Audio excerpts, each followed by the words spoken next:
ಎಲ್ರಿಗೂ ನಮಸ್ಕಾರ. ನೀವು ನೋಡ್ತಾ ಇದ್ದೀರಾ ಟಿವಿ ವಿಕ್ರಮ. ನಾನು ಮುಮ್ತಾಜ್ ಅಬ್ದುಲ್ ನೆಲಡ್ಕ. ನೀವು ಇನ್ನೂ ಕೂಡ ಟಿವಿ ವಿಕ್ರಮವನ್ನು ಸಬ್ಸ್ಕ್ರೈಬ್ ಮಾಡದೇ ಇದ್ದರೆ ದಯವಿಟ್ಟು ಈ ಕೂಡಲೇ ಟಿವಿ ವಿಕ್ರಮವನ್ನು ಸಬ್ಸ್ಕ್ರೈಬ್ ಮಾಡಿ. ಯಾಕೆ ನಮ್ಮ ಭಾರತದಲ್ಲಿ ಏನಾಗ್ತಾ ಇದೆ? ಯಾಕೆ ಮುಸಲ್ಮಾನರನ್ನೇ ಟಾರ್ಗೆಟ್ ಮಾಡಲಾಗ್ತಾ ಇದೆ? ಯಾಕೆ ಮುಸಲ್ಮಾನರಿಗೆ ಇಷ್ಟೊಂದು ಅನ್ಯಾಯ ಆಗ್ತಾ ಇದೆ? ಕರ್ನಾಟಕದಲ್ಲಿ ನೋಡಿದ್ರೆ ಅಕ್ರಮವಾಗಿ ಬಂದಂತಹ ಮುಸಲ್ಮಾನರಿಗೆ ಮನೆಯನ್ನು ನಿರ್ಮಿಸಿಕೊಡ್ಬೇಕು ಅಂತ ಅಂದಾಗ ಅದರ ವಿರುದ್ಧ ಧ್ವನಿಯನ್ನು ಎತ್ಕೊಂಡು ಬಂದರು. ಈಗ ನೋಡಿದ್ರೆ ದೇಶದಲ್ಲಿರುವಂಥ ಮುಸಲ್ಮಾನರ ಪರವಾಗಿ ಮಾತಾಡ್ತಾ ಇದ್ದಂತಹ ಅಥವಾ ದೇಶದ ಪರವಾಗಿ ಮಾತಾಡ್ತಾ ಇದ್ದಂತಹ ಇಬ್ರು ಸ್ಟೂಡೆಂಟ್ ಆಕ್ಟಿವಿಸ್ಟ್ಗಳ ವಿರುದ್ಧವಾಗಿ ಸುಪ್ರೀಂ ಕೋರ್ಟ್ ತೀರ್ಪನ್ನು ನೀಡಿದೆ. ಏನ್ ನಡೀತಾ ಇದೆ ಹಾಗಾದ್ರೆ ಭಾರತದಲ್ಲಿ? ಯಾಕೆ ಮುಸಲ್ಮಾನರಿಗೆ ಇಷ್ಟೊಂದು ಅನ್ಯಾಯ ಆಗ್ತಾ ಇದೆ? ನಿಜವಾಗ್ಲೂ ಭಾರತದಲ್ಲಿ ಮುಸಲ್ಮಾನರು ಅಪಾಯದಲ್ಲಿದ್ದಾರೆ. ಹೀಗೆ ಕಳೆದ 24 ಗಂಟೆಯಿಂದ ಪಾಪ ಒಂದಷ್ಟು ಗ್ಯಾಂಗ್ಗಳು ಕಣ್ಣೀರನ್ನು ಸುರಿಸ್ತಾನೇ ಇವೆ. ಇವರ ಈ ಮುಸಲ್ಮಾನರ ಪರವಾಗಿನ ಈ ಪ್ರೀತಿ ಅನುಕಂಪ ಅಯ್ಯಯ್ಯೋ ಹೇಳೋದಕ್ಕೆ ಸಾಧ್ಯ ಇಲ್ಲ. ಏನಾಯ್ತು? ನಿಜವಾಗ್ಲೂ ನಮ್ಮ ಭಾರತದಲ್ಲಿ ಮುಸಲ್ಮಾನರು ಅಪಾಯದಲ್ಲಿದ್ದಾರಾ? ಸುಪ್ರೀಂ ಕೋರ್ಟ್ ಮುಸಲ್ಮಾನರ ವಿರುದ್ಧವಾಗಿ ತೀರ್ಪನ್ನು ನೀಡಿದ್ಯಾ?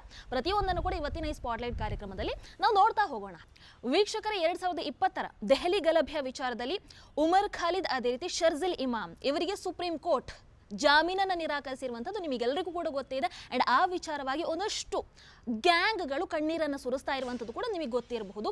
ಅದರಲ್ಲೂ ಮುಖ್ಯವಾಗಿ ನಮ್ಮ ಕರ್ನಾಟಕದ ITBT ಸಚಿವರನ್ನುವಂಥದ್ದನ್ನು ಪಾಪ ಅವರೇ ಮರೆತು ಹೋಗಿರುವಂತಹ ಪ್ರಿಯಾಂಕ್ ಖರ್ಗೆ ಅವರು ಉಮರ್ ಖಾಲಿದ್ ಅವರನ್ನ ಜೈಲಿಗೆ ಹಾಕಿಬಿಟ್ಟಿದೆ ಮೋದಿಜಿ ಸರ್ಕಾರ, ಹಂಗೆ ಹಿಂಗೆ ಅಂತ ತುಂಬಾ ಕಣ್ಣೀರನ್ನು ಸುರಿಸ್ತಾ ಇದ್ದಾರೆ.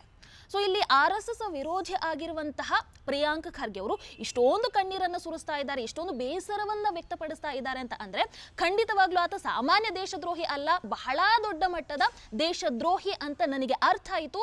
ಅಂಡ್ ಅದ್ರ ಬಗ್ಗೆ ತಿಳ್ಕೊಳ್ಳೋಣ ಅಂತ ಹೋದೆ. ಆಗ ನನಗೆ ಅರ್ಥ ಆಯಿತು, ಓಕೆ, ಪ್ರಿಯಾಂಕ್ ಖರ್ಗೆ ಅವರ ಕಣ್ಣೀರಿಗೂ ಕೂಡ ಅರ್ಥ ಇದೆ ಅಂತ. ಹಾಗಾದ್ರೆ ಈ ಉಮರ್ ಖಾಲಿದ್ ಯಾರು? ಆತ ಅಂತ ಏನ್ ಕೆಲಸಗಳನ್ನ ಮಾಡಿದಾನೆ ನೋಡೋಣ. ಪಾಯಿಂಟ್ ನಂಬರ್ 1, ಕನ್ಹಯ್ಯ ಕುಮಾರ್ ತುಕಡೆ ರ್ಯಾಲಿಯಲ್ಲಿ ಮಹತ್ತರವಾದಂತಹ ಪಾತ್ರವನ್ನು ವಹಿಸಿದ್ದ. ಪಾಯಿಂಟ್ ನಂಬರ್ 2, ದೆಹಲಿ ಗಲಭೆಯ ಮಾಸ್ಟರ್ ಮೈಂಡ್ ತಾಹಿರ್ ಹುಸೇನ್ ಜೊತೆಗೆ ನೇರ ಸಂಪರ್ಕವನ್ನು ಹೊಂದಿದ್ದ. ಪಾಯಿಂಟ್ ನಂಬರ್ 3, ಅಫ್ಜಲ್ ಗುರು ಆತನ ಪರವಾಗಿ ಘೋಷಣೆಗಳನ್ನು ಕೂಗ್ತಾ ಇದ್ದ, ಆತನ ಪರವಾಗಿ ಮಾತಾಡ್ತಾ ಇದ್ದ. ಇನ್ನು ಪಾಯಿಂಟ್ ನಂಬರ್ 4, ಆತನ ಬಹಳಷ್ಟು ವಿಡಿಯೋಗಳನ್ನು ನೀವು ಗಮನಿಸಿರಬಹುದು. ನಾವಿಲ್ಲಿ ಆ ವಿಡಿಯೋವನ್ನು ಹಾಕೋದಕ್ಕೆ ಸಾಧ್ಯ ಆದರೆ ಹಾಕ್ತೀವಿ, ಇಲ್ಲ ಅಂತಂದ್ರೆ ನೀವು ಗೂಗಲಲ್ಲಿ ಒಂದು ಬಾರಿ ಸರ್ಚ್ ಮಾಡಿ ನೋಡಿ, ಆತನ ಬಹಳಷ್ಟು ವಿಡಿಯೋಗಳು ನಿಮಗೆ ಸಿಗುತ್ತೆ.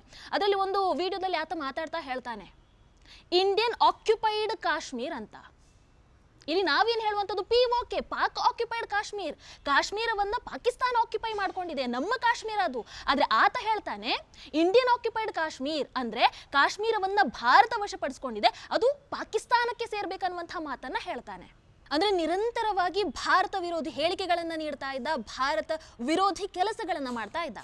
ಇನ್ನು 2020 ದೆಹಲಿ ಗಲಭೆಯ ವಿಚಾರದಲ್ಲಿ ಮಹತ್ತರವಾದಂತಹ ಪಾತ್ರವನ್ನು ವಹಿಸಿದ್ದ. ಆ ದೆಹಲಿ ಗಲಭೆಯನ್ನು ಸೃಷ್ಟಿ ಮಾಡೋದಾಗಿರ್ಬೋದು, ಅಲ್ಲಿ ಅರಾಜಕತೆಯನ್ನು ಸೃಷ್ಟಿ ಮಾಡುವಂಥದ್ದಾಗಿರ್ಬೋದು, ಅಶಾಂತಿಯನ್ನು ಸೃಷ್ಟಿ ಮಾಡೋದಾಗಿರ್ಬೋದು, ಇವೆಲ್ಲದಕ್ಕೂ ಒಂದು ಪ್ಲಾನ್ ಅನ್ನು ಮಾಡೋದಕ್ಕೆ ಒಂದು ವಾಟ್ಸಪ್ ಗ್ರೂಪನ್ನು ಕೂಡ ರೆಡಿ ಮಾಡಿದ್ದ. ಆ್ಯಂಡ್ ಆ ವಾಟ್ಸಪ್ ಗ್ರೂಪಿನ ಅಡ್ಮಿನ್ ಕೂಡ ಈತನೇ ಆಗಿದ್ದ. ಅದರಲ್ಲಿ ಆತ ಬಹಳಷ್ಟು ಇನ್ಸ್ಟ್ರಕ್ಷನ್ ಅನ್ನು ಕೊಡ್ತಾ ಇದ್ದ. ಹೆಣ್ಣು ಮಕ್ಕಳಿಗೆ ನೀವು ಬುರ್ಖಾವನ್ನು ಧರಿಸ್ಕೊಂಡು ಬನ್ನಿ, ಅಷ್ಟೇ ಅಲ್ಲ ನಿಮ್ಮ ಜೊತೆಗೆ ಮೆಣಸಿನ ಹುಡಿಯನ್ನು ಹಿಡ್ಕೊಂಡು ಬನ್ನಿ, ಒಂದಷ್ಟು ಶಾರ್ಪ್ ಆಬ್ಜೆಕ್ಟ್ಸ್ಗಳನ್ನು ಹಿಡ್ಕೊಂಡು ಬನ್ನಿ, ಕಲ್ಲನ್ನು ಹಿಡ್ಕೊಂಡು ಬನ್ನಿ. ಅಂದರೆ ಅಶಾಂತಿಯನ್ನು ಸೃಷ್ಟಿ ಮಾಡೋದಕ್ಕೆ, ಆ ಗಲಭೆಯನ್ನು ಸೃಷ್ಟಿ ಮಾಡೋದಕ್ಕೆ ಏನೆಲ್ಲ ಬೇಕೋ ಅವೆಲ್ಲವನ್ನ ಆತ ತಯಾರು ಮಾಡ್ತಾ ಇದ್ದ. ಅದಕ್ಕೆ ಹೆಣ್ಣು ಮಕ್ಕಳನ್ನು ಕೂಡ ಆತ ಅಲ್ಲಿ ರೆಡಿ ಮಾಡ್ತಾ ಇದ್ದ. ಇನ್ನು ಅದೇ ಮಹಿಳೆಯರಿಗೆ, ಅದೇ ಬುರ್ಖಾ ಮಹಿಳೆಯರಿಗೆ ವಿಧಾನಸೌಧ ಮೆಟ್ರೋ ಸ್ಟೇಷನ್ ನೀವು ಆ ಎಂಟ್ರೆನ್ಸ್ ಅನ್ನ ಬ್ಲಾಕ್ ಮಾಡಿ ಅನ್ನುವಂತಹ ಒಂದು ಐಡಿಯಾವನ್ನು ಕೂಡ ಕೊಟ್ಟಿರ್ತಾನೆ. ಅದೇ ಸಂದರ್ಭದಲ್ಲಿ ಪೊಲೀಸರು ಎಂಟರ್ ಆಗ್ತಾರೆ, ಪೊಲೀಸರ ಮೇಲೆ ಇದೇ ಗಲಭೆಕೋರರು ದಾಳಿಯನ್ನು ಕೂಡ ಮಾಡುವಂಥದ್ದು. ಆ್ಯಂಡ್ ಆ ಸಂದರ್ಭದಲ್ಲಿ ಹೆಡ್ ಕಾನ್ಸ್ಟೇಬಲ್ ರತನ್ ಲಾಲ್ ಅವರು ತೀರ್ಕೊಳ್ತಾರೆ.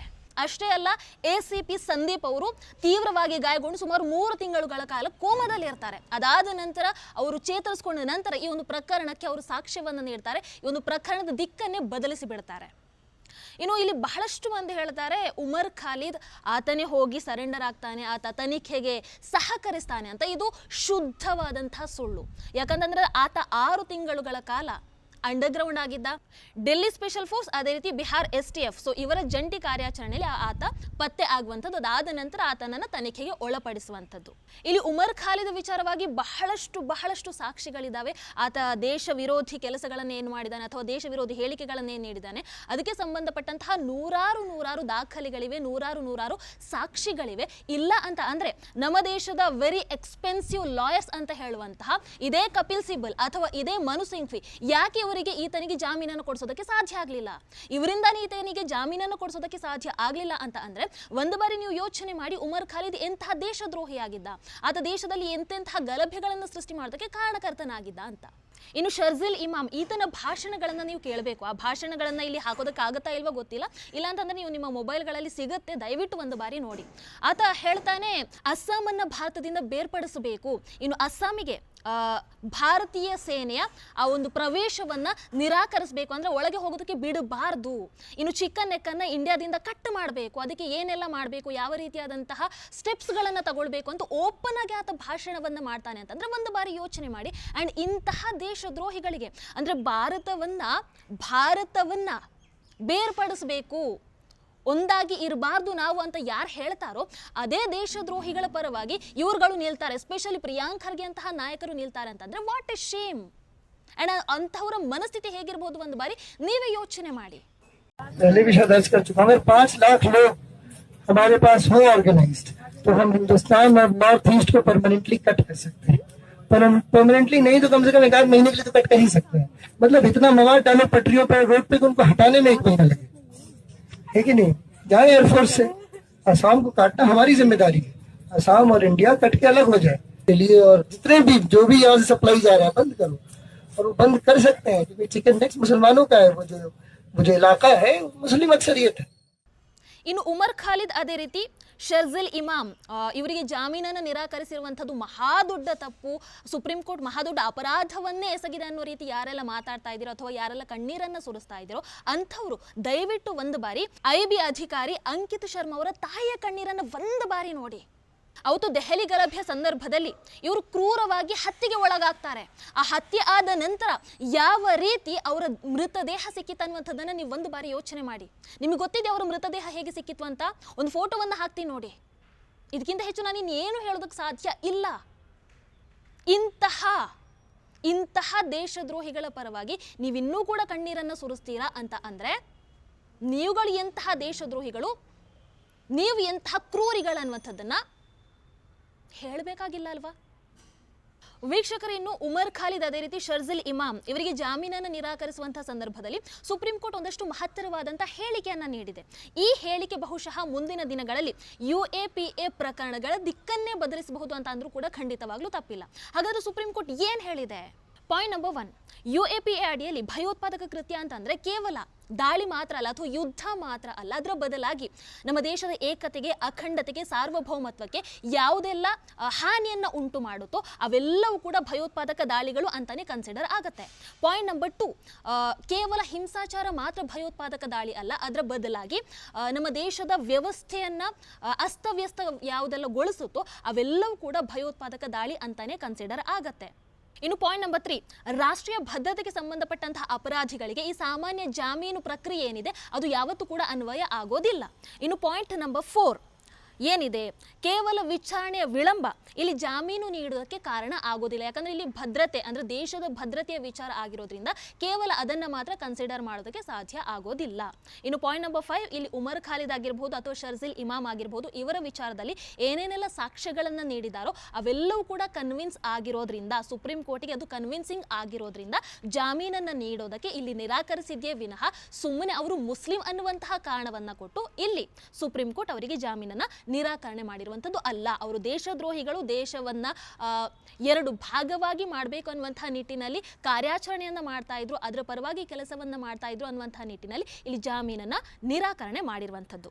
ಹಾಗಾಗಿ ಇಲ್ಲಿ ಸುಪ್ರೀಂ ಕೋರ್ಟ್ ಈ ಮಹತ್ತರವಾದಂತಹ ಹೇಳಿಕೆಯನ್ನು ನೀಡಿರೋದ್ರಿಂದ, ಅಂದರೆ ಭಯೋತ್ಪಾದಕ ಕೃತ್ಯ ಅಂತಂದರೆ ಕೇವಲ ಯುದ್ಧ ಮಾತ್ರ ಅಲ್ಲ, ಕೇವಲ ಹಿಂಸಾಚಾರ ಮಾತ್ರ ಅಲ್ಲ ಅಂತ ಹೇಳಿರೋದ್ರಿಂದ ಮುಂದಿನ ದಿನಗಳಲ್ಲಿ ಈ ಸೋಷಿಯಲ್ ಮೀಡಿಯಾದಲ್ಲಿ ದೇಶದ ವಿರುದ್ಧವಾಗಿ ಅಥವಾ ನಮ್ಮ ಸೇನೆ ವಿರುದ್ಧವಾಗಿ ಏನೇನೆಲ್ಲ ಪ್ರೊಪಗ್ಯಾಂಡಗಳನ್ನು ಮಾಡ್ತಾ ಇರ್ತಾರೋ ಅಥವಾ ದೇಶದ ವಿರುದ್ಧವಾಗಿ ಏನೇನೆಲ್ಲ ಮಾತಾಡ್ತಾ ಇರ್ತಾರಲ್ವ ಅವರಿಗೆ ಒಂದು ಬ್ರೇಕ್ ಬೀಳಬಹುದು ಅನ್ನುವಂಥದ್ದು ನಮ್ಮೆಲ್ಲರ ಆಶಯ.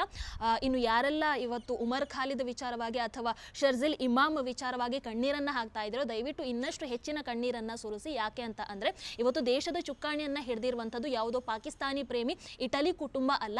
ಇವತ್ತು ನಮ್ಮ ದೇಶದ ಚುಕ್ಕಾಣಿಯನ್ನು ಹಿಡಿದಿರುವಂಥದ್ದು ಒಬ್ಬ ಅಪ್ಪಟ ದೇಶ ಪ್ರೇಮಿ ಒನ್ ಆ್ಯಂಡ್ ಓನ್ಲಿ ನರೇಂದ್ರ ಮೋದಿಜಿಯವರು. ಹಾಗಾಗಿ ನರೇಂದ್ರ ಮೋದಿಜಿಯವರ ಆಡಳಿತದಲ್ಲಿ ಯಾವುದೇ ದೇಶದ್ರೋಹಿಗೆ ಆಗಲಿ ಆತ ಯಾರೇ ಆಗಲಿ ಆತನಿಗೆ ಬಿಡುಗಡೆ ಅಥವಾ ಇದರಿಂದ ತಪ್ಪಿಸ್ಕೊಳ್ಳೋದಕ್ಕೆ ಯಾವತ್ತೂ ಕೂಡ ಸಾಧ್ಯ ಇಲ್ಲ. ಮೋದಿಜಿಯವರ ಆಡಳಿತದಲ್ಲಿ ಇನ್ಯಾವತ್ತೂ ಕೂಡ ದೇಶದ್ರೋಹಿಗಳಿಗೆ ಉಳಿಗಾಲ ಇಲ್ಲ. ಅದಂತೂ ನೆನಪಲ್ಲಿರಲಿ. ನಿಮ್ಮ ಅನಿಸಿಕೆಯನ್ನು ಕಮೆಂಟ್ ಮಾಡಿ ತಿಳಿಸಿ. ನಮಸ್ಕಾರ. ಟಿವಿ ವಿಕ್ರಮ, ದೇಶ ನಿಮ್ಮ ಕೈಯಲ್ಲಿ. ಈ ಕಾರ್ಯಕ್ರಮ ನಿಮಗೆ ಇಷ್ಟ ಆಗಿದ್ದಲ್ಲಿ ಲೈಕ್, ಶೇರ್ ಹಾಗೂ ಕಮೆಂಟ್ ಮಾಡಿ. ಟಿವಿ ವಿಕ್ರಮದ ಕಾರ್ಯಕ್ರಮಗಳನ್ನು ನಿರಂತರವಾಗಿ ವೀಕ್ಷಿಸಲು ಸಬ್ಸ್ಕ್ರೈಬ್ ಮಾಡಿ, ಬೆಲ್ ಐಕನ್ ಒತ್ತಿ.